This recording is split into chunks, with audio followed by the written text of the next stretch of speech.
وتر میں جو روایت ہے یا کہا جاتا ہے کہ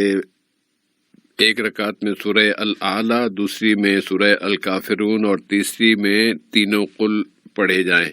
کیا یہ ضروری ہے؟ جس سے میں یہاں پر یہ بات ہم پیش کر سکتے ہیں کہ بے شک پیارے نبی صلی اللہ علیہ وسلم نے اپنے عمل سے یہ اس طرح ثابت کیا ہے کہ آپ نے اس طریقے پر عمل کیا ہے، لیکن امت کے لیے آپ نے اس کو لازمی نہیں قرار دیا کہ تم لوگ اسی طرح پڑھیں۔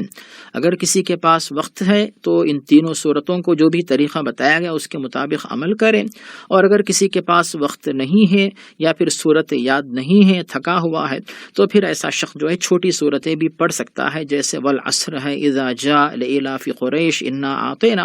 ان صورتوں کو بھی پڑھ کر وتر کی نماز ادا کی جا سکتی ہے۔ اس میں بالکل کوئی حرج نہیں، وتر کی نماز بالکل اپنی جگہ پہ صحیح ہوگی۔ جی صاحب، جزاک اللہ خیرن۔ اور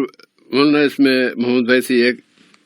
جو روایت یا جو حدیث میں نے پڑھی ہے اور جس پر میں عمل بھی کرتا ہوں وہ یہ کہ پہلی رکعت میں سورہ الاعلیٰ، دوسری میں الکافرون اور تیسری میں صرف سورہ اخلاص، تینوں قل والی روایت جو ہے وہ کم از کم میں نے نہیں سنی